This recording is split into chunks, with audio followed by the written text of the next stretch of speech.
What's good, everybody? Welcome back to What's good, everybody? Welcome back to In the Cut Season 2. This is episode 6, I believe. 6. As you can see, Rain is absent today, but we got Steve in the cut filling in for today. And we got Nemanja, founder of Asprovski clothing brand here based out of Vancouver. What's up? What's good, bro? How you been? I've been chilling. I've been working. Yeah? Working away, yeah. You got some new clothes in design right now, right? I mean, I'm always working. Yeah, like bless. You can say that whenever, and I'll Yeah, always yeah, be yeah. working on something new. I think he's wearing some of his stuff right now. Yeah, you head to toe, bust down. I got Head to toe, yeah. Got the sweats, the hoodie. I mean, look. I make the clothes for myself. Yeah. So obviously I'm gonna be wearing it daily. Hell yeah. So yeah, there's no other reason for me to wear new other clothes, right? Basically. Bro, Yeah, I was literally telling him earlier, I Yeah. was like, when you start making clothes, it's like basically the only thing you wear, Right, right? Because you make it to fit you. It fits me. It looks exactly like what I want it to look like, and it's just perfect, right? Why spend my money elsewhere and like try copy what I'm looking for? Hell yeah. Like even my own Av hoodies that I purchased for myself, I got tailored to he get like even right tailored down them. to my very own like self. yeah, You know what I mean? yeah. Like, so I love like it has to be me. You know what I mean? Yeah, So for sure. I get that. For sure, you gotta do that. I mean, you gotta rep yourself. 100%. You're your best marketer. You're your best marketer. Facts. Yeah. It's free marketing. Yeah, every time. You know the company or the brand Rude? Rude, of course. Yeah. So Rude, like Ruiji hasn't spent any money on marketing dollars whatsoever. Only up until recently, because he had a campaign with Future that just dropped, and it's like a big billboard on Sunset Boulevard. But prior to that, it's just him rocking it. I mean, I believe it. Exactly. I believe it. Or some people like that have like the crazy connections, the celeb connections, and they can just get away with that. Yeah. I'm pretty sure Jerry Lorenzo got away with that for a while with Fear of God. I mean, first collection, it was already like popping. Booming. Because Kanye was wearing it. Yeah. So like, if you got someone like that, then like you don't really need advertising You're good dollars. to go. You're Yeah. good. Yeah. But in a Someone city who's like wearing it Vancouver, for you, you know, we got to grind for that. It's a little tougher. We got to put in some sweat equity. But dude, there's a lot of talent in this city. Yeah. I think we'll definitely have like someone big. For sure. For sure in the music industry, and then fashion I think we've all. already done. I think all industries. Everything. Yeah, dude. It's all tied together, really. Yeah, it's just like a matter of time, I think. Yeah. Like there's just so much talent in here, and like everyone's always talking Toronto, but like it's just Vancouver brewing time. in Vancouver, like it's cooking up right here. Yeah, it's cooking up, starting to boil, simmer a little bit. Yeah, for sure. Right. So no, Well, I mean, like it's all truly tied together because like you and I truly met like face to face, like at a video shoot, Music right? video. So like we met at the Chris Cho video shoot. So like exactly. that's where you and I first shout like out Chris. yeah, Cho. shout out Shout out Chris, Chris. yeah. So like that's where you and I first like really met, right? Yeah. So like that's why I say like it definitely is like they're definitely tied together. That shows you how intertwined like the creative community is. Yeah. Well, it's a pretty small community. Very small so, community. like, Very small. eventually, you're gonna meet everyone. Everyone. Which is a good or a bad thing, like people like think like, yo, to make my music career, I gotta move out to LA, you gotta move to Toronto. But at the same time, dude, you're competing with like Bigger people. hundreds, thousands of other people. Like in Vancouver, like you have much less competition. You're like, you stand out a lot more if you're doing something cool. Yep. Literally. Definitely seen that with the clothing brand too. So Yeah, that's what stood out to me about yours. It's just like the quality of it. yeah, no, Like- I mean, nowadays everyone thinks they can start a streetwear brand, but like they just buy some Rue Porter, some Gildan, and Facto. toss their logo on. Yep. Yeah, definitely did not want to go that route. Get some Gildan for people to start. Yeah. With yours, it's like everything cut and sew, or Everything's cut and sew from scratch. I do like a 3-4 month sampling process. Wow. Yeah, so like I'll get fabrics, I'll get swatches, I'll get everything sent to me. Yeah. And I have to feel everything myself. I have to look at it myself. I have to see how it photographs. I have to see how it looks in the sunlight, whatever. And then only then I can decide like, hey, I want this product to be in this material, in this color, and then we do the sample.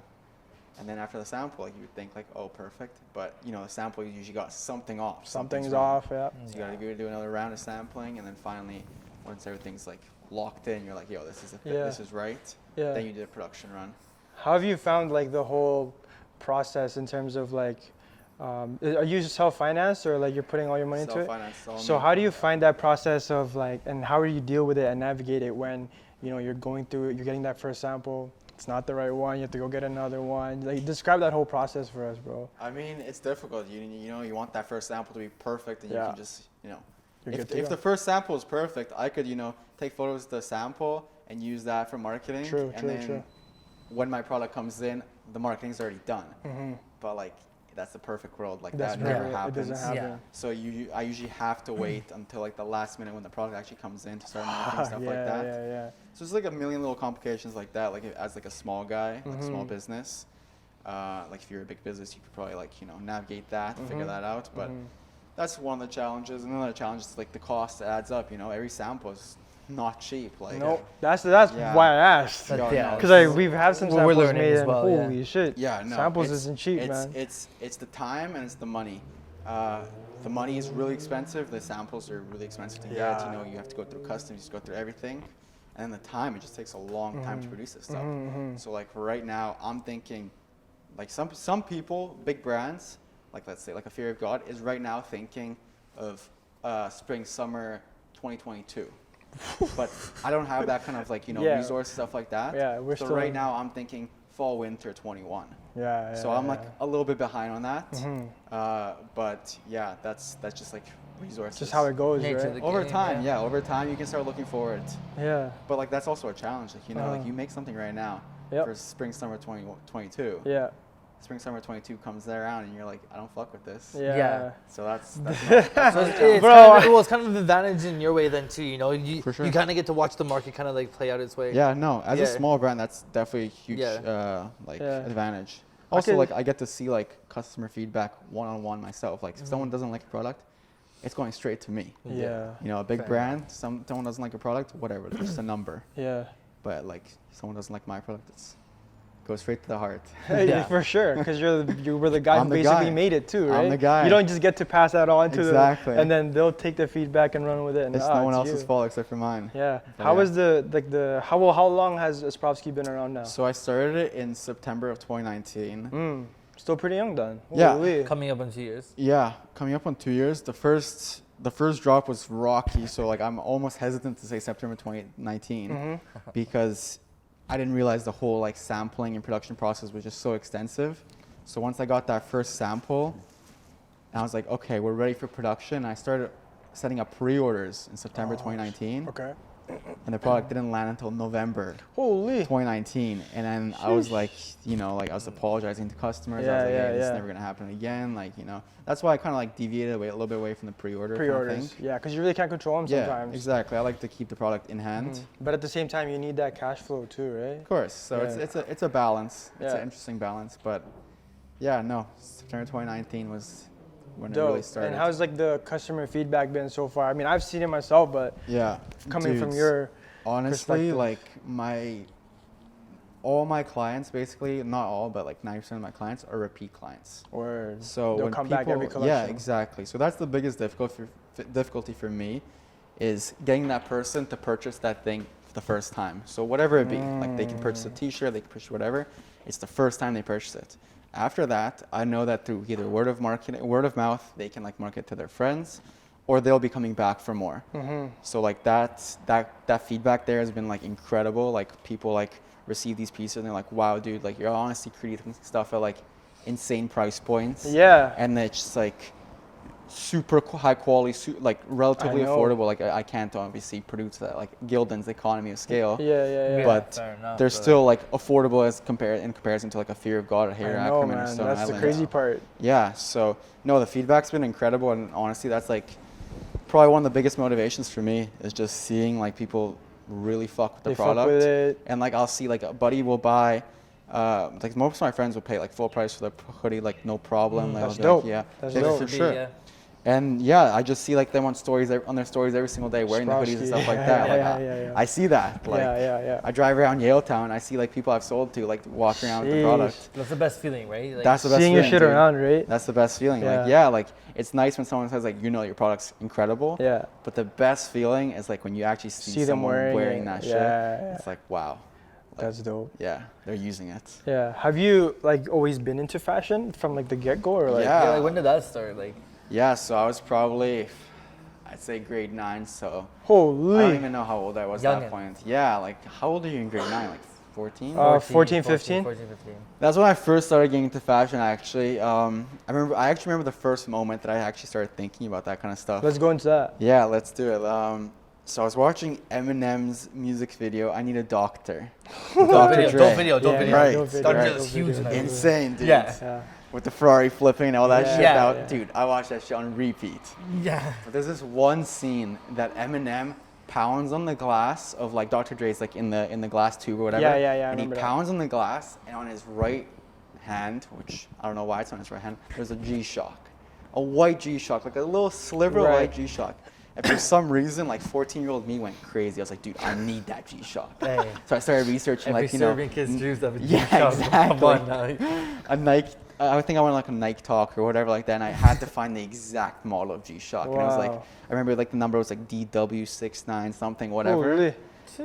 And I went the next day to the Bay, and I bought myself a G-Shock for $120, and it still works to this day. I don't wear it, but it still sits in my room.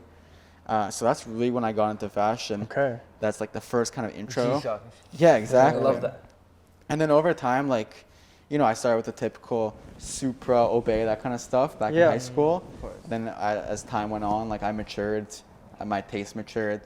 Unfortunately for my parents, the price points point also goes matured. up. Yeah. I got into like stuff like Vetements and like high-end like retail. And then just exploded from there. How old are you, brother? How old am I? How 22. Old are you? 22. Yeah. Okay. 22. Yeah. See, like, cause like when you say like Supra and like Supreme and stuff like that, like. Oh, I was never on Supreme. Oh, sorry, well, and Obey Yeah. and whatnot, like. Obey for sure. Like my generation, like we, like, cause I'm 27, I Yeah. turned 28 this year. Like we didn't, like You didn't have that. We didn't have that. Yeah. Like when I was in grade 8, grade 9, like if you weren't wearing Smet, CA, Yeah, Ed no, Hardy, we didn't Just have that. Salt, if you weren't wearing any of those things, you know, like I mean, like Yo! you weren't like you weren't nothing, you know what I mean? Like, No, dude, if you pulled up an Ed Hardy in my if generation. you didn't have a Hugo Boss tracksuit or facts. a DKNY tracksuit, you were nothing, you know what I mean? So Yeah. like that's what I'm saying. Like for me, Yeah, like yeah. it's It's different, you know, it's definitely different. Every generation has their different like brands, you know, like nowadays it's like Supreme and like Fear of God Essentials and stuff like that. It just changes every 5 years. The span between yours was 5 years. Yeah, there you go. That's a change, you know. Like back when I first got into fashion back then, like even like Obey and Crooks and Castles, stuff like that, that was like kind of like something new. You're like, oh, I'm changing things up. Yeah. Nowadays, if you saw someone wearing Crooks and Castles, you'd be like, dude, you're like stuck in 2012. Yeah, that's Like exactly. It's so fast. Fashion moves so fast. Yeah, for sure. But not to say like that fast fashion should be the goal. Like, you know what I'm saying? Dude, But also someone's style is their style too. You know, if they rock it, they rock it. Yeah. Yeah. I know what you mean. Everyone has their own thing. And then how did you get into actually designing the clothes? Yeah, so it kind of tied into, I was working at a high-end retailer, and I was also a consumer within that space. I just realized there was this huge gap in the market, or not a gap in the market, but I had a difficulty finding a quality product for a reasonable price point. Yeah. So like at that point, I was like what they call the Jerry boy. I was big into Fear of God, but like Jerry Lorenzo. The mainline kind of stuff, and you know that kind of stuff adds up. Yeah. And I just started noticing, like, you know, like this product's good, the silhouettes are incredible, like the storytelling and everything's good. Yeah. But the quality is really not there. The difference between like a $1,200 Fear of God bomber and an Alpha Industries $80 bomber is not that big. It's not $1,000 big. Not that drastic. So that's kind of why I started getting into designing the clothes and everything. I started like researching fabrics, researching silhouettes and stuff like that. Wow. To really get a better understanding of that. And yeah, through that I started making my own version of things at a more affordable price point, basically. That's dope. Yeah. I feel like that's such a like unique space to be in, is like to have that quality and then not be too low of a price, not too high of a price too. Like now I don't think many brands, at least I don't think so, that many brands will have that approach to when they're designing. No, for me there's that gap. Like I said, it's just like, you know, you got, think about it, like, hey, let's say like we're talking about brands that you can wear every single day. They're like a little more like basic, you don't have crazy graphics on them. So you're thinking like Fear of God, you're thinking Hater Ackermans. On the slightly lower end is Stone Island, John Elliott. But like even those two lower brands, that's like a $300, $400 hoodie. Yeah. Like if you ruin that, you're gonna like be pissed. You feel that. You feel that. I feel that. I fucked up my one of my long sleeves for Lost Stone Island. Yeah, there it's you like go. pilling and shit. There you go. I ordered a Stone Island, it's too big. And I still haven't sold it because I don't want to take a loss on it. Fair enough. You never wore it. I've worn it like a couple times. Okay. But it's a little long. Big, shit, yeah. But yeah, no. So that's really why I got into it. It just Word. And like everything kind of self-taught type thing. Everything's self-taught because like the fact that I was within the fashion industry for so long. Yeah. I really got like a taste of what I like, what I don't like, what materials work, what's out there on the market. Mm-hmm. And yeah, that's one of the things I realized early on is like a lot of these brands, when they try to create cheaper alternatives, for example, quote unquote cheaper, like for example, like Fear God, Essentials, they simply just go to like, let's say a cotton blend and they just call it a day. So what I wanted to do is bring in like that premium quality like materials at a much more affordable price point. So like let's say for this hoodie, for this pair I'm using French Terry, which is like what Stone Island uses on their hoodies. On the hoodies I use, sorry I touched the mic. Oh, you're good, you're good. For this I use like thermal velour, which is our own actual fabric. Wow. And that was like this is like the biggest success. That hoodie is so hard. Yeah, no, the inside velour. And It's everything. velour? Yeah. Wow. Yeah, so it's like a double line on the outside looks normal. Yeah. And then inside you got the thermal velour lining. Chrome zippers. Is it technically reversible then if you wanted to? It's technically reversible. A lot of people actually do wear reverse. That's crazy. But it's funny, I didn't originally design a reverse. And I velour on the outside? Sorry? You had intended for the velour to be on the outside? No, I was intending the velour to be on the inside to like inside. keep you cozy and Yeah, shit. yeah, yeah. But like I released a hoodie last year, a pullover. And like the second day, I think my homie like pulled up and he was like wearing it inside. I was like, dude, like this looks like Hader Ackerman. And I was like, yo, that's actually kind of cool. That's a smart idea. So it was by accident. Yeah, right? Almost, yeah. So then for the future collections where I did the thermal velour, Yeah. I cleaned up the stitching on the inside. I cleaned up the tags and so stuff that like you that. can wear so it. you can actually wear it inside out. That's crazy. Yeah, shout out Cam for Cam? putting me on that. That's dope.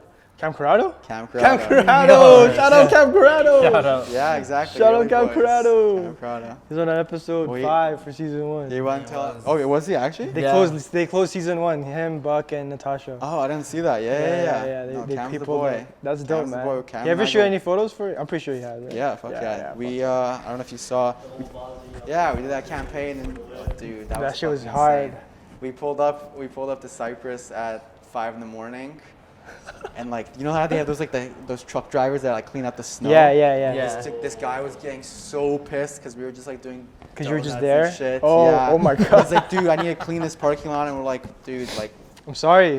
we're shooting. You gotta do a job, but I gotta do a job He too. told us, he's like, yo, I'm gonna call the cops. Holy. Unless you guys leave. And I was like, you can't call the cops. It's public property. Public property. Plus, I'm here to ski. He's like, you're not here to ski. I can see what you're wearing. And I'm like, no, I'm here to ski, dude.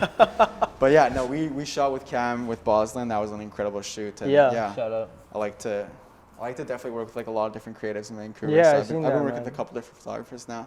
Yeah. Alternating, seeing what works, what doesn't work. Yeah. Is there any like stories behind your clothing, like how some people implement it, or so originally, I was really inspired by motorsports. For example, the first tee was. Well, that's why you had like all the motorcycles and shit. Exactly. Too. Yeah. The motorsport tee was first tee. Just inspired by like street racing culture and like just motorsports in general. Yeah. Because I've been huge into cars my entire life. So you'll see like those kind of like aesthetic details within my pieces. Yeah. But I'm not going to push that story too much. I don't want to be like. It just helped influence Exactly. It just influences design a little bit and just kind of like the overarching theme of the brand. Sick. Yeah. I seen that where it says ASP. Yeah. And you even got the that tag too. up here with the track. Yeah. Yeah. Is there like a dream collab for you, or even just like something you'd love to design? A dream collab. I mean, it sounds kind of crazy. Go. We like crazy here. It's not even crazy. It's just like someone's gonna think like, what, really? Like that's your dream collab? You guys speak it into existence, bro. But dude, I want a Reebok collab. Sick. I had these pair of shoes. They're similar to yours actually. They're called like the Workout Vintage Plus or something like that. And I've literally put like all my homies on them. Like, I'm kind of hoping they cut me a check eventually, because like they've made a decent amount of money off my Reebok. Reebok from where our families are from. Like Reebok's big time. You got a pair of Reeboks? Yeah, dude. Reebok is like you got a pair Reebok of Reeboks? Adidas. Yeah, exactly. Yeah. You got a pair of Reeboks and Adidas? Damn, yeah. Yeah. You're doing it. Yeah. So yeah, I'd definitely like to do a Reebok collab. Reebok. Are you listening? Yeah, Reebok. If you hear me, Reebok. Reebok out there, yo. I'm pretty sure that SEO is working for them right now. Yeah. So Reebok Canada first, and then we'll go to Reebok. True. That's how they work, right? The divisions and shit. Yeah, no, I'm trying to get there. That's dope, man. What are you working on like right now currently?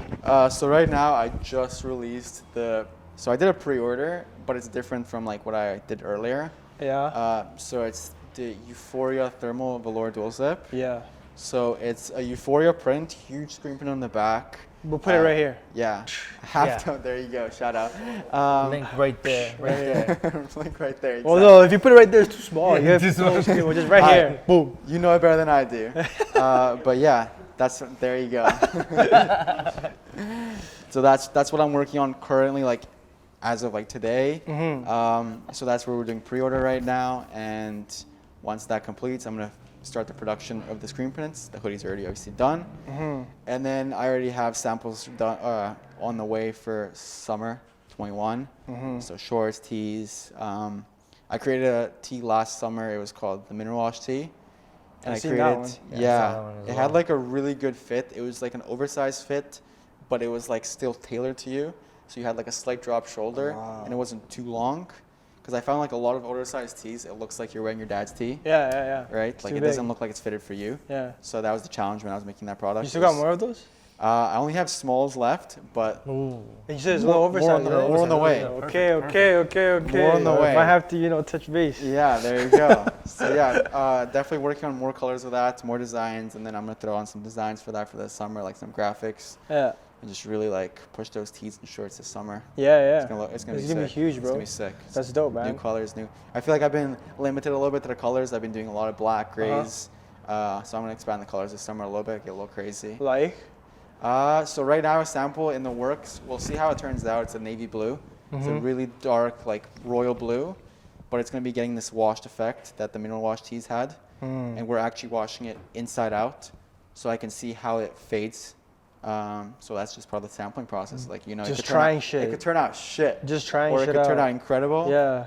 It's very much like making music. Like, I'm just gonna try this, yo. Just press you record. have to try. And if it sounds good, it sounds good. Yeah, obviously. You have to try like a bunch of different things, because like otherwise, if you like do the same thing that everyone else is doing, then like you're not differentiating yourself at all. No. So yeah, that's what's in the works right now. And then I'm cooking up for fall winter 2021 right now. Just cooking up, bro. Just some ideas in my head right now. Some bag. Drawing some sketches up and shit, and we'll see where that goes. Yeah, that's dope. Yeah. We asked this with we had Young Po on here, and we asked this with them as who would be somebody, could be anybody, and if you saw your clothes on them, it's like you'd be like, that's a milestone for me. Oh, dude. Okay. I mean, I'm gonna sound like a stan here, but like Kanye. Kanye. Dude, Kanye, like that was like my first influence in fashion, music, everything. Like yeah. I mean, he's day influenced. one. Yeah, right. Fucking He's influenced the world. a Dude. lot, Like, yo. Day one, dude. Kanye was like my guy. Like Yeah.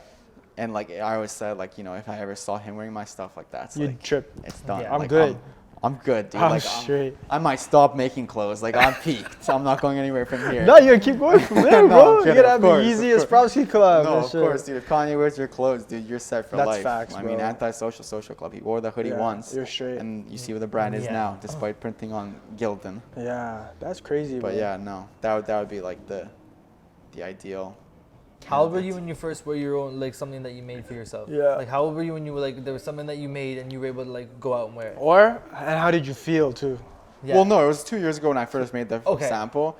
But like, dude, getting that first sample, I remember picking it up at DHL downtown. I remember just taking like a photo, like it was in my hand like this. I remember just taking a photo and sending it to like a bunch of friends. And they're like, That's "What what the Like it's fuck?" starting. Yeah, it's fucking dude, like, starting. It's yeah. here. It's here. Yeah. And dude, putting that thing on for the first time and like in like the mirror and at home, I was like, damn. Like, I got my own shit. I'm feeling myself, dude. Yeah. Like Yeah. it originally had like the Asprovski written around the neck. So I'm Right. like, dude, like it's right So that's there. what I mean. Like, did you bang one out for yourself right away? Like, do you have the design and you make one for yourself so you It's- could go with it right away, or? It was just a sample, dude. Okay. It actually changed after that a little bit, but it was just a sample. Like it's funny because I usually keep one piece of each collection to myself, but I also keep the sample. So sometimes you'll be seeing me wearing like stuff that I actually didn't properly release. Like for example, I have a hoodie and the sizing is a little different than like a real one. Yeah. I'll be wearing that. So I kind of almost get the scrap sometimes, but Hey. Oh yeah. I feel that. I want to leave the best stuff for like the customers, right? Yeah. Yeah. That's how it grows, even bigger than yourself, right? Yeah, exactly. Like, Yeah. I mean, I'm not the focus. Like, I'd love to dress myself, stuff like that, but the focus is on making like, Is the dream to have fashion be like your day job, like your 100%. Every day wake up and go to sleep job? Yeah. I'm trying to grow this brand into something bigger. Sick. Try to make a full-time career out of it because I really see I see it taking off that way. What do you do now to fund what you're doing now? Yeah. Actually, nothing. No, nothing. I was working at Contraband Vancouver. In Yaletown, right? Exactly. Yeah. Until December. And then actually right now, I'm actually doing nothing. I'm literally just doing the brand. So it's like whatever's coming in is going back into it. Exactly. Yeah. Like I don't pay myself a penny. Like I just reinvest everything into the brand. Feel that. Yeah. How's that feeling of just being like, that right now it's like, it's a little shaky what you're standing on. Yeah. How is that like for you? Honestly, I'm not too worried. I'm pretty confident with my Love product. It. Yeah. Love it. You gotta be, right? Yeah, I have to be.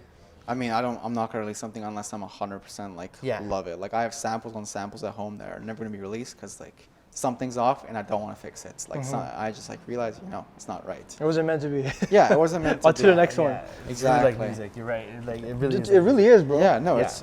I think all creative arts like that are intertwined like that. It's similar, but yeah, that's. I don't know. I'm just grinding away. I guess. Yeah, making sure that I keep the funds coming in. I also have thing is I have a dedicated. I don't want to say fan base because I don't like that word, fan base. Supporters, exactly. Yeah. So I have I'll drop a piece and I'll already have a certain amount of people who are right in my DMs I need this, I need this size. Bring it to me, or deliver it to me. Yeah. Exactly. So. And you're still at like that, and not to say that you're a small company, I am small, you're still at the size of the business. Gassing you up. He doesn't want the gas. So he doesn't want the gas. Yeah. So where you know every single person that's bought what you know what I mean?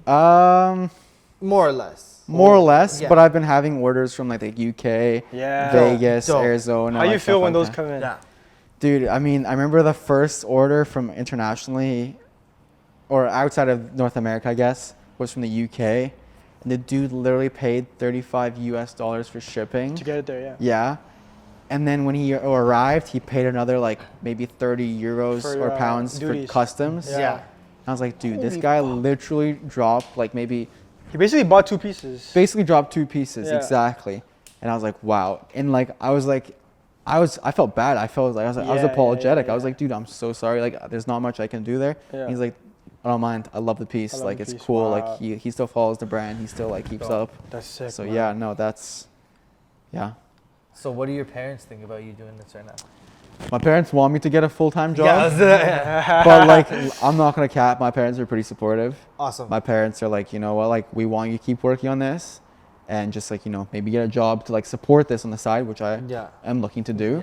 Yeah. And then just grow this over time. And once it's finally at that point where it's matured, take that leap and work on it yourself full time. Yeah. Yeah. No, they're super supportive. Are they one of the main driving factors as to why you wake up and do this every day, or what else goes into that? Dude, it's just I have these goals with the brand. I know exactly which way I want to go. Mm-hmm. I have these try to manifest things basically. Yeah. So it's just I wake up and I want to get to work on these kind of things because I really want to get to these goals.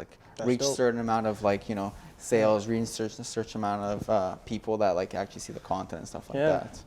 Yeah, you really don't cap. When you say you put hours of research into this, you really do. Oh yeah, no, dude. I live and die this brand basically right now. That's dope, man. That's dope. Yeah, you have to. Yeah. If you're not passionate about it, no one's gonna be passionate about.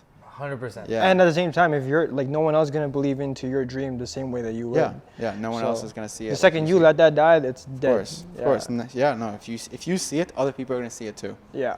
So definitely. And it's inspiring too when people see that type of thing. Holy shit, this guy doesn't really have a 9-to-5 right now, and he's putting all his efforts into that. That makes me feel like I can do my own thing. Right? I mean, no, you have to Bet on yourself. The way I see it, I have no excuse right now. I'm not working a full-time job. This is my everything. Yeah. I have to put in all my time into this. I have to give it my 110%. Otherwise, what am I doing? That's I might as well just get a full-time job and just Yeah. That's literally because me and him have our own company, right? Yeah. And when I finished my contract at my last 9-to-5, and it didn't get renewed, I was just I have a choice to go find a new one or just dive full head on. Full right? time, yeah. And I was like, fuck it, I'm gonna just do it now because these other jobs will always be there. Like you can always apply for another job. You'll never be this young. You'll never be this young, and you might never have the chance to like start it or really go full time into it. So I was like, okay, boom, let's do it. But I'm not gonna admit though. I mean, I'll admit it was scary as fuck to be like, I really don't know where the next dollar is gonna come from. But I'll die before it happens that I go broke. You know what I'm saying? It's a high. You're chasing the highs, and you're chasing the highs, and you're riding the lows basically. Because you know, if you're having a full time job, you're getting paid every 2 weeks. Yeah. But like, you know, as an entrepreneur doing your own thing. And like for me, I always felt like when I was at my full-time job, it's like, bro, I could be designing the next thing. I could be writing the next song. You're just working for someone else. But I'm here fucking answering a phone, and, you know, making sales for somebody else. Like, fuck, man. I mean, you're building someone else's dream. Yeah, literally. You're building someone else's dream. Yeah. Do you intend to like ever? I mean, what are some of your goals for Asprovski? Before I even put like short-term goals. Like, what do you want to do? Like short and long. I mean, I really want to get to a point where the products sell out within the first week. I want to get to that point where I can just create a piece. And not even worry that collection drop done. Exactly. Next piece, 2 weeks. Next piece, 2 weeks. You know, like keep dropping, like, because like I have so many ideas. I can't fund it. I'm not Bill Gates. Yeah. But like if I had like kind of support and like the infrastructure, I believe I could like create some crazy stuff. So that's basically the short-term goal with the brand, and just really expand it. I want to expand it into doing more stuff like hats, the little bit of accessories today, like a keychain, but I want to do more. So just basically just expanding the product catalog and just offering more designs, more everything. Yeah. Small ways that people can still keep repping the brand. Yeah, exactly. Be like, oh, I have to wear this hoodie every single day. Exactly. You know what I mean? Like, yo, let me just my lanyard or my wallet. Or, you know what I mean? Like small things. No. I want to just like expand the product catalog and just, you know. Yeah. Any fashion investors watching this? Let me know. Good quality. I'm not giving up any stake in the brand though. So. Good quality. Trust in the fucking. I fuck with it, bro. Appreciate it, bro. Yeah, appreciate it. This was a funny thing that we always have like this joke. Because when you said earlier, like whenever you post something, you'll have like the supporters who will always message you and be like, oh, yo, I need it. Yeah. Do you ever find like when you do drop the piece, all of a sudden they don't need it? Holy shit, dude, man. All the fucking time. Fuck. All the it's like, time, yo, I thought you needed it. All the time, dude. But I mean, and no shade to them, obviously. You know, so many different things happen. There's so many things. But it's just so funny how that shit happens, bro. No, I don't honestly pay too much mind to it. I mean, we're in the middle of a pandemic. Like people lose their jobs every single day. Hell yeah. And like no one owes me anything. No one owes me a dollar. Yeah. So for me, it's just like I kind of factor that in. So if 100 people told me I need that, I'll calculate that 5% are actually gonna buy it. Yeah, exactly. Anything above that 5%, I'm happy with. Yeah. Okay. Yeah, no one knows. No, it doesn't bother me too much. Yeah, for real, man. Shit happens. That's how it goes. But it's just so funny how that shit goes. I mean, honestly, I can't hate it. They're supporting you. Yeah. That's probably their way of supporting you. Yeah, even if they're gassing you up and like letting you down in a way. Hell yeah. It's still a way of supporting you. You need that gas every now and then, though. You know what I mean? Like, everyone does. Yeah. It makes you feel good. It's nice to gas. Yeah, it's nice to get gassed up, of course. Of course. Yeah, for sure, bro. It's like it's almost like a reinforcement as like you're on the right path. Yeah. Of course. You know, like, okay, cool. Yeah. I'm doing something right here. The comments, the DMs, the personal messages and everything. Yeah, that's huge. Yeah, no, for sure. Definitely drives you every day. Hell yeah. Yeah. Let's talk about like some. I like to know what other fashion people like what they're into and stuff. What's your, let's say, top 3 brands that you fuck with? Top 3 brands right now. I mean, always it's Hader Ackerman. I fucking love Hader Ackerman. I don't know if you guys have experienced the pieces. It's just like incredible designs. Yeah. That's the one that literally says like acronym, right? Yeah. Yeah. I've seen those pieces. No, not acronym. Oh, no, Ackerman. Ackerman. Hader Ackerman. No, I haven't. No, it's not acronym. Acronym is Japanese. Hader Ackerman is like, remember when Kanye wore that burgundy sweatsuit, the velour burgundy sweatsuit? Yeah. That's her Hader Ackerman. So he's always like created like very like intricate pieces that no one else like really, you know, he's an innovator in that space. Obviously the price points are insane, but that's what definitely one of the inspirations. Yeah. Also another brand lot less known is Cole Buxton. I don't know if you guys seen it. I've seen Cole Buxton. You've seen it? Yeah. It's from the UK. It's like a little more like basic essentials, like you know, hoodies and stuff like that. I fuck with their stuff.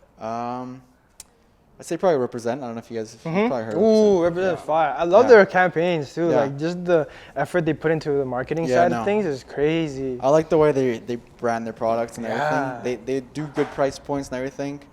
I've carried their products at Contraband before. I fuck with their brand, yeah. Dope. It's nice. Dope. It's hard talking about other brands because you're like, yo, no, my brand's so much better.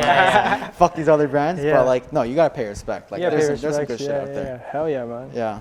That's dope. You got any more questions? Yeah. Otherwise, I'm gonna open it up for him to ask us. Open it up. Yeah. Open it up. I don't know. You have any questions for us, bro? Yeah, I just want to hear more about your music and stuff like that. What's your fire focus? away. Do you have a question? Go for it. Just in general, like where's the career path right now? Where are you at? Yeah. Where do you think you're gonna be at in like 2 years? It's crazy, bro. Like the music thing has really changed its path, or it's a what do you call that? It's trajectory. This year alone, because it was the first year where we were like, okay, let's actually do something. Like let's mindfully approach this instead of just dropping music, right? And we started the label under Av Records, and then we were like, let's be consistent all year, right? We want to be able to like have things funded. Like we're so fortunate to be able to have so many grants out there for music. Yeah. But those grant providers, they need like a lot of data, like to make sure like, okay, yeah, we'll give money to these people, right? So we were like, yo, this first year of starting the label, we'll just go crazy. We'll drop so much music, so much content, gather that data up. That second year, we'll be like, okay, yo, we're really here, we're worth it. And then let's do some tours, let's do this, let's increase the production value, this, that. So it's been fun, like it's been a super fun process this year. Like we're just shooting videos like every month. Yeah, I've noticed. We're dropping every month. I've noticed. And like, yeah, like even when you messaged me about Eastside and how you really like the rollout, I was like, that was my first time ever like really putting a lot of effort into a rollout too, right? It was well done. True music video? It was my first, yes. True. That's why I say your first true music video. Oh, so there's been some L's in the past? Of course, bro. I don't think there could be an artist that will drop and their first music video is fire. Never see that L. Because that's the thing. You won't see the other L. We did that. So he filmed it and it was so janky. It was just like, okay, the editing was good, right? But like storyline, negative. Yeah. Zero storyline. Think of the most typical low budget video. No budget video. Yeah. So Eastside was my real first one. Yeah. And then it was just funny to look back on like the very first one and then compared to this one, like the real official one. Yeah. So it's been fun and you know, it's good to see these guys all working on stuff. Yeah. Again, because we just want to keep pushing that too, right? We want to push that as a whole group. Like, yo, this is what we got. Mad different sounds out here. So you mentioned that you want to create content like daily, consistently, right? Not daily, but consistently. Yeah. What are the challenges that you find with that? Because I struggle with that every single day. One, for me, as one of like I'm kind of like the mind to it. Yeah. So like I'm kind of like the creative director to a lot of things, and one of the hard things is just fucking coming up with the concept.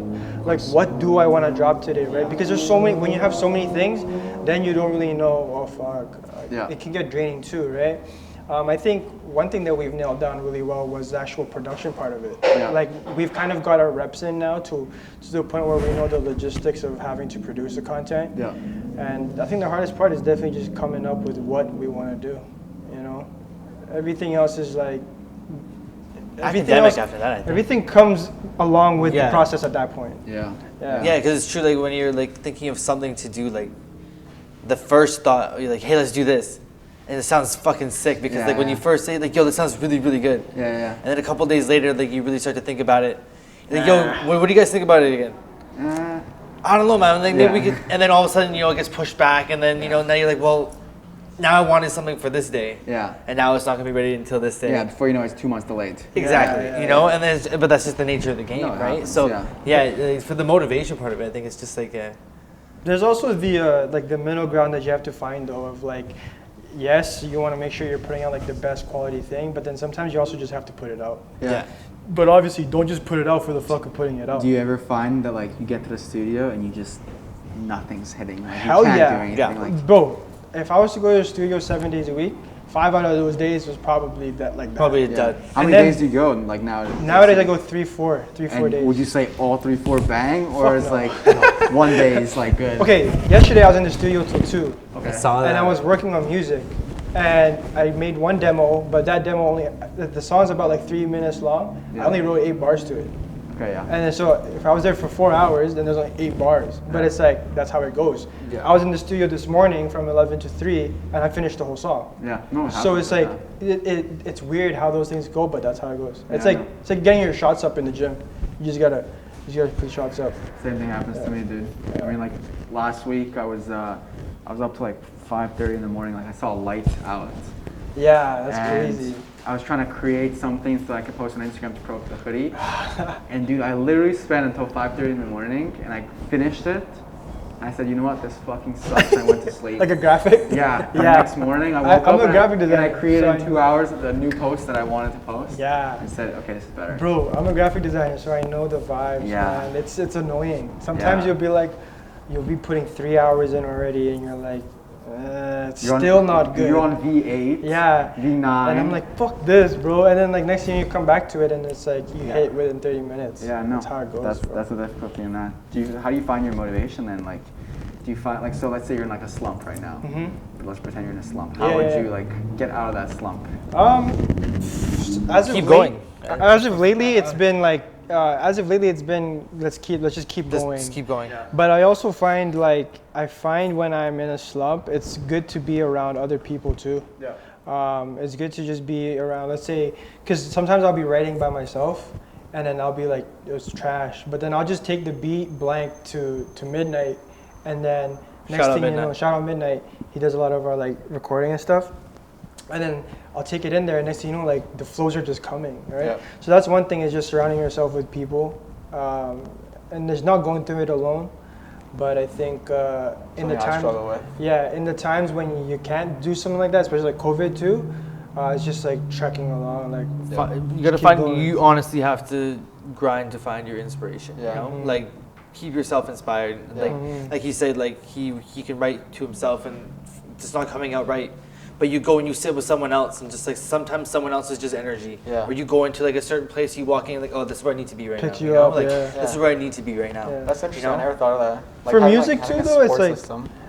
hell yeah, definitely need a 100%. support system for sure, man. Yeah. Like, Yeah. it's just crucial to, especially when you're creative, bro. Like, this is one of the things I want to start too. Like another series that I want to start with Av, is like creatives, but like talking about their mental health. Yeah. Because I've in the past couple of weeks I've been speaking to a lot of other creatives in the city, and their mental health has taken a toll on them because like they're so focused on the creative thing and it's all they've ever known and stuff, right? And obviously if it's not hitting, it's gonna take a toll on you. But it's in those moments where it's important that like you have friends that aren't doing what you're doing, so you can just take a step away from it. Yeah. Like that's why I love having friends that don't give a shit about making music. They don't ever want to make a song, and it takes me away from like those pressures. Let you step back. Does me step back, remind yourself, oh, I'm human, Separate a little bro. bit. Yeah. You know, and then you can come back refreshed, right? That's one of the key things, and then Because you really start to treat it like a job almost. You Yeah, know? And, like, yeah. and it's something you do to yourself. You know what I mean? Yo, Yeah. don't you see how much of a double-edged sword that is? It is. It's like, one, you're building this thing so that it can fund your life and be your career. But you then don't when you want- do, it takes kind of like the fun and the passion out of Yeah. it. So it's like, fuck, it's a double-edged sword. You just have to know how to. My uncle, rest in peace, he always used to tell me, I mean, it's a common saying, but he used to love to say, find what you love and let it kill you, you know? Find what you love and let it kill you. Yeah. You know? I mean, he was speaking about cigarettes, you know, because he was an old school Serb, right? But he truly meant it about like his craft as well, like being a truly old school butcher. Like his body broke down 20 years before he retired. You know, and when I say retired, I mean like he died. Like that's how he retired. Like but his body was broken for 20 years before that. But he was like, you know what? I love doing it. I'm gonna keep doing it. So he was technically retired from 50, but every day he was still there for work. It probably wasn't a job for him, dude. You know, never. It wasn't. It made him so happy, life. right? So it's you just have to find find what you love and just let it kill you. Yeah, no, you know? he went through a grave happy, dude. If he quit for 20 years before, he was probably gonna be like, dude, what did I do for the last 20 years? I retired, but Yeah.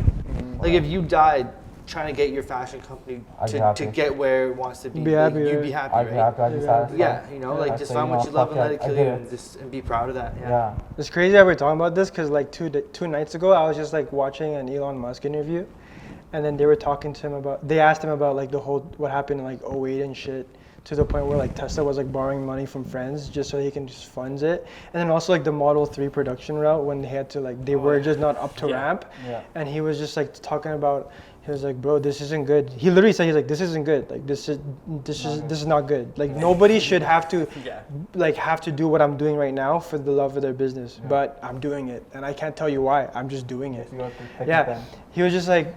I'm here 24 hours. I'm in the body shop, and then I'm in the paint shop, and then I'm doing this, and then I'm doing SpaceX. I think I've seen that actually. Yeah, right. And he said, he's like, this is not healthy. He literally says, like, this is not fucking good. It's not human, but I'm doing it because. I've seen that video. Yeah. Right. Like there's sometimes like I would never wish like what I go through on a day-to-day On basis, somebody else? like, you know, like onto someone else, you know. Yeah. I would never like, for example, like for Six to say like he was in the studio till 2 a.m, you know, Yeah. on top of all the other responsibilities he carries, you know, like Yeah. you would never wish that on someone because like it takes a toll because to fund your music career, which is what something you want, like that's something you love, something he loves, like then to have to go to sleep and then still wake up early in the morning because you still got this Other to do things and to that do. to do and that to do and that to do, and then when those are done, then you're like, oh yeah, now I've got this music thing, but the whole time the music's been in your head, right? So it's like you really have to find a way to balance that. But you see, like when someone, let's say someone's not making Fashion, whatever. Someone just like third party right here.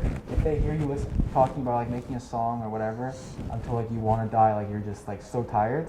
Like that's such a weird concept to someone. But like for hell you, yeah. like that comes naturally. Oh hell yeah! But my mom. Yeah, exactly. Like you've invested so much time into this like career of yours. Fuck yeah. That like the thought of like working another 5 hours, like you're just like fuck it, okay, let's do it. The sun's coming out. Fuck it. Yeah, right. Like Yeah. it's, nice. I see the sunrise. Yeah. It's like an accomplishment almost. Yeah, no, it's for almost sure. like I stayed up till the sun rose. Yeah. I mean, we all got into it for the creative aspect of things, right? Yeah. But what's like, for example, what would be something that you just don't like? Like that's something that you struggle with. That's not like the creative aspect of things. Like what? Let's say like you hate doing accounting for the business, or like what's something That. Yeah. I think, It's tax season right now, and Yeah. I'm doing taxes, and that shit is fucking annoying. Yeah. especially when you're self-employed. Yeah. Yeah, it's a completely different scenario. Yeah. When you're dealing with T4s, you hand it to someone else, or you know if you're good enough to do it on your own, you're fine.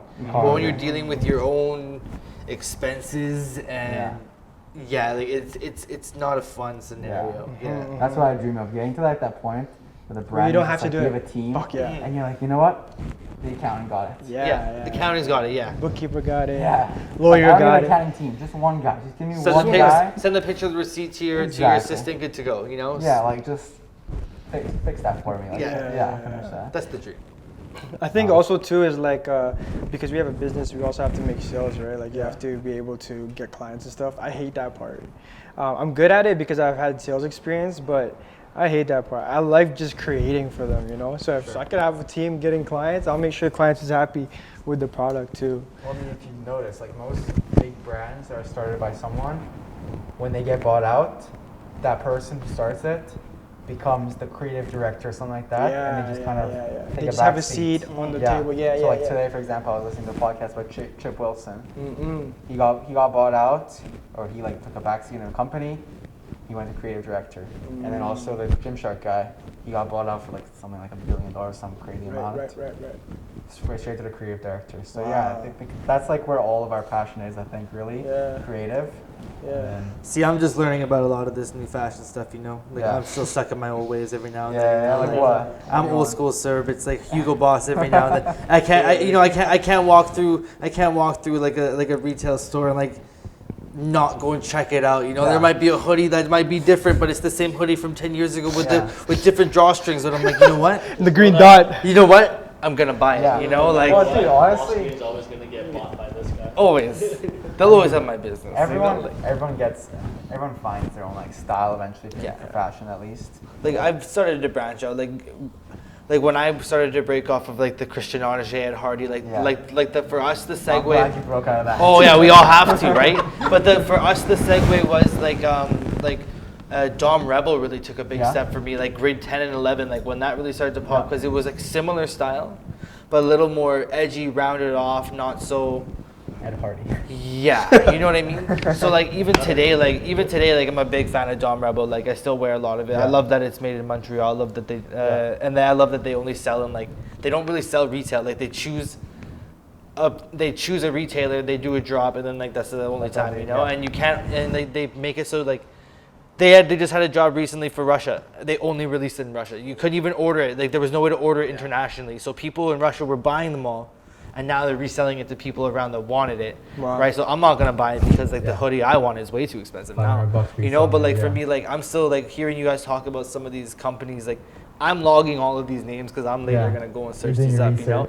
Yeah. So like for me, like I'm just like even today I'm wearing Hugo Boss today, you know. But it's just a classic cut for me, you know. Like no one can ask you to change your style. No. Yeah. Over time, it's gonna mature a little bit. Yeah. You're gonna go a different route. But like, dude, just wear what you're. But I appreciate everyone's style, like I do, you know. Like I'll look at what you're wearing, but then again, like I'd wear that, you know. Like that's a tracksuit, you know. Exactly. You know, I'm a European guy. I'll wear a fucking tracksuit, you know. But like I look at what like Six is wearing, for example. Like I can't wear like an oversized cut shirt. It just doesn't suit me. Like I'll have to. My brain's like I gotta get it tailored. You know, like I look at Flair and I look at Flair, you know, like you know what I mean, like. You want it to be like tight around your Yeah, it's gotta be good. You gotta like walk into 12 less. Yeah. Oh my god, yo.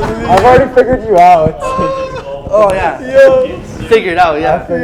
Steve just got fucking. I mean, I don't blame you. Like you grew up like that, like you're surrounded by that. Like, do you spend a lot of time in Serbia? I did, yeah. Yeah, like that's Serbian. So that's style. what I mean. Like it's like when you were saying like for you, your dream collab is Reebok. Yeah. Like right away, I understood why. Yeah, you know what I mean? sure. Because like when you see those big name brands, Yeah. you know, you see someone walking down the street and you're like, holy fuck, that guy's.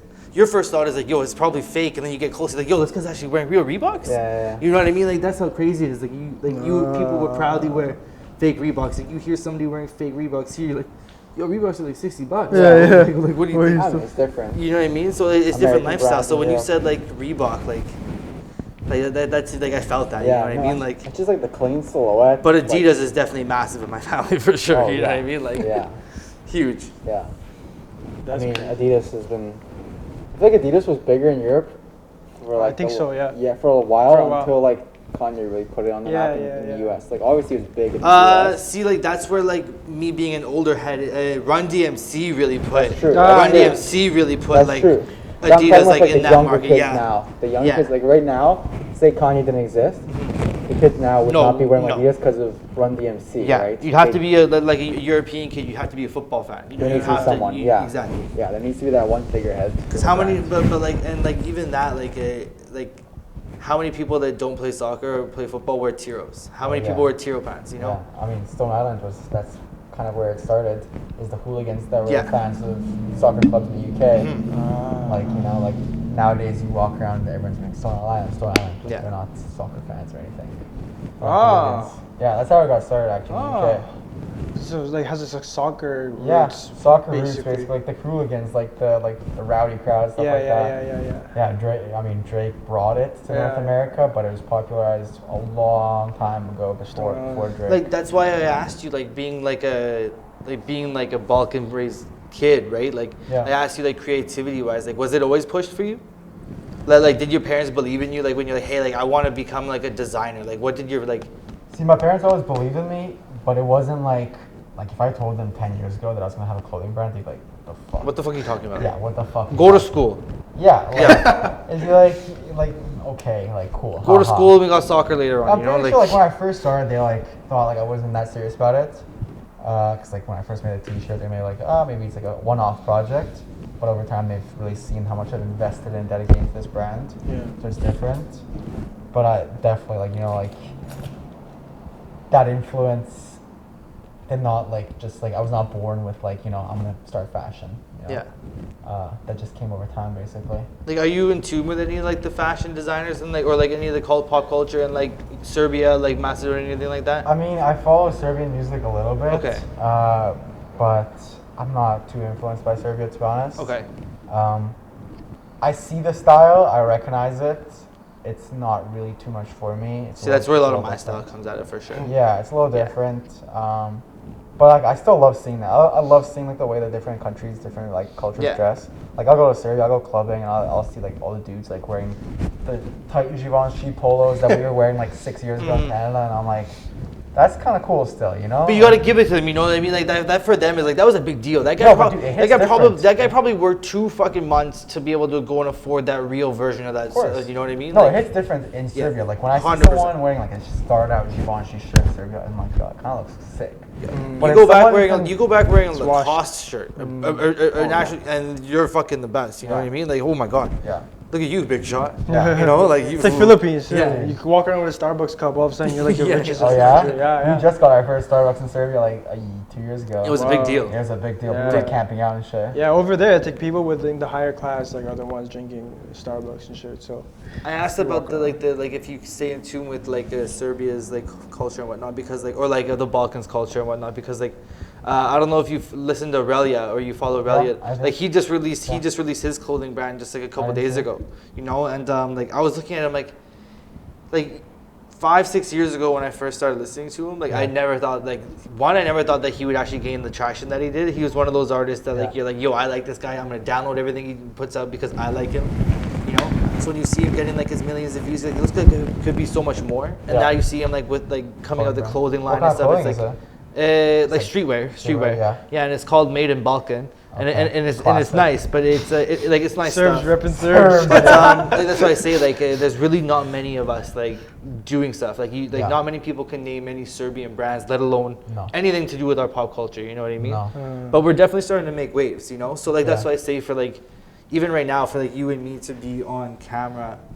Like there's not many other Serbs out here doing what we're doing, you know what I mean? Or like even like Balkans, you know what I mean? That's like, definitely cool. We're repping the culture. 100%. Yeah, man, rep that shit, yo. To be honest, like that's one of the big things for me. Like it was funny too. I've always known that I wanted to provide more representation for like Asians and Filipinos, especially, and just like the creatives out here.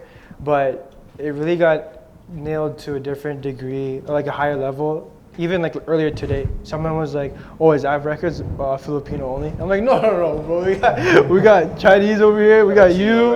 I'm like, no, it's not like that. But one of our like it's always the driving factor of like we want to be providing more representation for that. To show people back home like, yo, you can do these things, because whatever you're probably seeing there is completely different. But don't be afraid to break out of your shell, you know? Yeah. Like, do you have family back in Europe? Everyone. Yeah. And like, they're probably so proud to see like, wow, like, you know, you're probably the cousin in Canada they talk about or something, you know what I mean? Like my cousin in Vancouver makes his own clothes, you know? My cousin introduces me as like, oh, he's from Canada. Yeah, he's from Vancouver. exactly. Like it's like their shining star. Yeah. You know? No, that's... Yeah, yo. Like I know someone from Canada. That's why I say like so. Like for you, like it must be big for them. Like you know, like I know someone that's doing this. Like that's my cousin. It's big. I also like with COVID and everything, I wasn't able to like travel last summer and visit them. But I definitely want to like bring some pieces to them and like, so they can actually see like what I'm actually doing. These are the style out there, exactly. yo. Like, they can see like it all on Instagram and Facebook, but it's not until like they actually like feel it in it person that they really understand what I'm doing. Hell yeah. So hopefully summer 2022. I don't know. Hopefully, man. I'm banking on it too. Hopefully we can go on tour. Hopefully we can go see family. I mean, they're booking tours for 2022. They're opening. Yeah, they are. Like Weekend booked a tour. Yeah. All the big artists are opening their tours. Yeah, right? Yeah, because they have to. Otherwise, they have to refund everybody. Yeah. So like, I mean, if they're booking big tours like that, there's probably some confidence behind the scenes. For sure. I think they'll know some things that we don't in terms of like you know what's happening and who's planning to open and who's planning to allow these type of things. Yeah. Fingers crossed, dude. Fingers crossed. We gotta play it by ear. You might be good in 2022. Yeah. I mean, I thought we were gonna be good when the vaccines came, but our cases spiked up again. So. Even people with vaccines are dying. Yeah. So it's fucked. It's man. crazy. Last question: are you straight up East Van kid? Like where did you go to school and whatnot? No, Yaletown, dude. Yaletown, bro. Yaletown with all the other Yaletown kids, with a certain. I know there's a small contingency down there. I know a few of them cats. I know a few of them guys. It's like a Serbian connection. You know that community? No, Yaletown. Yeah. Yaletown. I grew up in Yaletown. I went to high school, as I mentioned earlier, in Kerrisdale. So I branched out a little bit. This is my area. Dolphins, Donuts, and shit. Like I know this area. Exactly. But downtown kid mostly. Okay. I don't have too many roots outside of downtown. Yeah. Definitely want to expand that though. Word. Yeah. That's dope, man. Well, yo, thank you for pulling Yeah, up. it was really man. good to get to know you, brother. Good chat. Good to know you too, Yeah. and just know the brand overall. No, that was sick. Yeah, man. Thank you for having me. For sure. appreciate Anytime, it. man. I gotta touch base and cop Yeah, some yeah. pieces, man. Alright, we'll stay You in said touch. size small on those acid wash, or you Yeah, said size, yeah? mineral wash, size Mineral small. wash, yeah. Because you know me, Yeah. size small. I heard size small, and my brain was like, yo, that's probably close to fitted. I mean, That's probably close to fitted. fit You it, know? and then he's still gonna tailor it too. That'd be real fitted. He's gonna tailor it, yo. That'd be some like Oh my god. gym wear. Yeah. Shit. Well, Nah. yo, thank you guys for tuning in to episode 6 of season 2 In the Cut. Go check out Asprovski. Follow them on Instagram. Links down below. Go check out their clothes, man. It's high quality. It's fire. It looks sure. great. You can wear it every day. You can wear it. It's one of those things you can wear like you Literally can wear it could. during the day and then still go out at night and still Yeah, be wearing it type exactly. shit. Yeah. So, That's why I made the zip up. Like it Hell kind of yeah. looks a little more classier. Yeah, than like yeah, a yeah. pullover. You can go to dinner with this thing. facts. Yeah, So man. yeah, But yeah, yo. thank you for Efficiency, pulling brother. up, my guy. versatile. Efficiency, Exactly. brother. Efficiency. You have one hoodie for everything. Yeah. Yeah, that old school Europeans. If I'm gonna pay this price, I'm gonna wear it everywhere. I know where Everywhere. of course. Asians think that way too, though. 100%. Yeah. I'm gonna get my value at the movie theater. I'm gonna value dinner. 100%. I'm gonna go on dates on it with it. That's dope. But yeah. Yeah. We'll see you guys next episode. Yeah. We out.